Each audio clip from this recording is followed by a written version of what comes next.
recorded history, and gradually we watched the water level go down and down and down until it was just above your ankles. And we decided to move the bridge. And John Box was one of the great production designers. He did worked with David Lean on Dr. Zhivago and Lawrence of Arabia, and he was my production designer.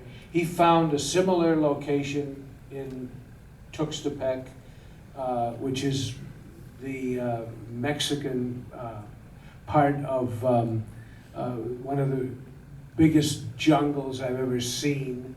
And we took the bridge from the Dominican and rebuilt it over another rushing river in Mexico that had not receded in the time of year that we were there. The memory of man runneth not to the contrary.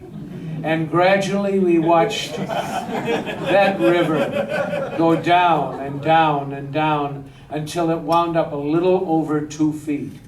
And so I decided to create rain, put in rain, and we dammed it up ahead so that it would look like there was more movement.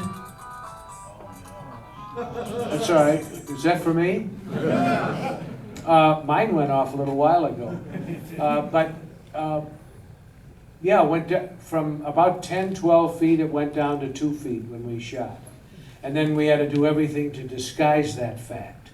But yeah, there were unusual, inordinate problems on the film, which is maybe why I have such affection for it. You know, it's like the runt of the litter in many ways. It was almost impossible to make this picture once we started. This was your trial by fire, or at least your first one. Yeah. After becoming Yeah. director. We definitely want to make sure you guys have some time for some questions. Does anybody have? There's someone there. I see someone in the middle there. Yeah.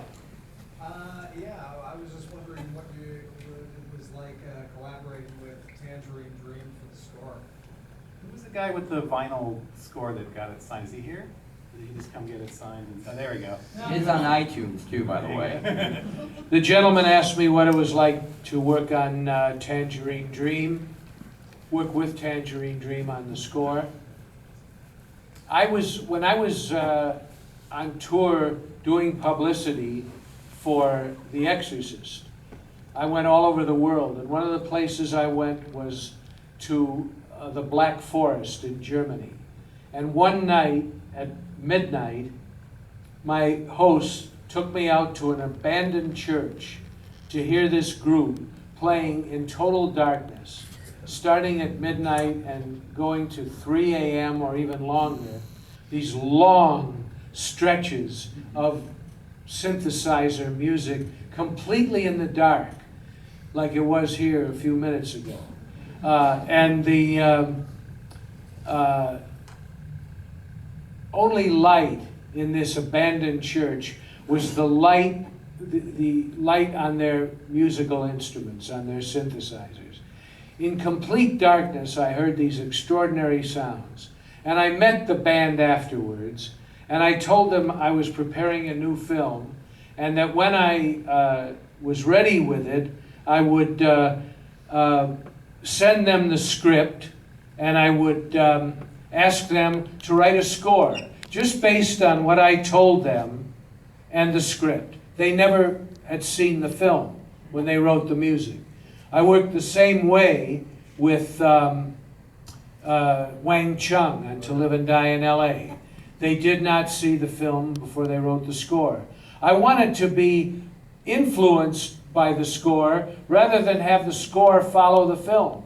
So one day, literally while we were in the jungle, these packages came with 1/4-inch tape reels that they had recorded in Germany.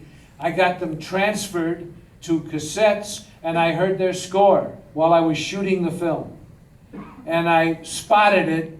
They didn't spot the picture. They just recorded a bunch of tracks, and I laid them in as I felt they would enhance the images. Who else? Yeah, right there. You talked about The Exorcist being a mystery of faith. And I always think that movie's been misinterpreted over the years just because of what you said. The notoriety around all the spectacular horror aspects of it. But I've always been fascinated by your interpretation of the mystery of faith in that movie.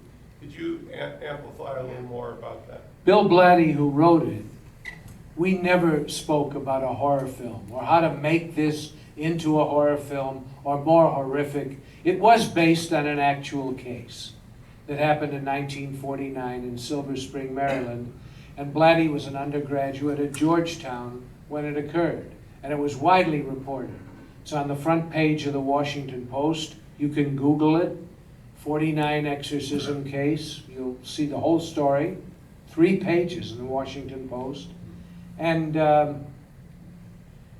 knowing that these were events that had occurred for which there was no real explanation that made sense, I approached the film in that way, as realistic as possible, detailed, realistic, as authentic as I could make it.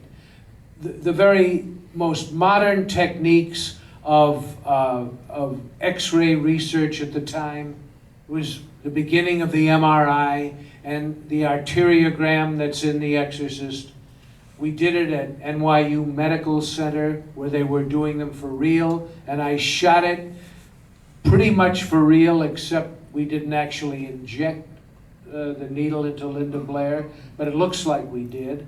And I wanted authenticity and realism in this story about inexplicable events. But I never, ever thought of it as a horror film. And now I accept the fact that that's how audiences receive it. You know, it's constantly voted as one of the great horror films and this and that. And at first, Blatty and I used to look at each other and say, what? Yeah, we knew it was disturbing. We knew it was, really hard-edged. But I never thought I was making a horror film. I have come to the realization that that's how the public perceives it, though. So what am I going to do? You know, not going to go around everywhere it's playing and tell people, wait, it's not a horror film.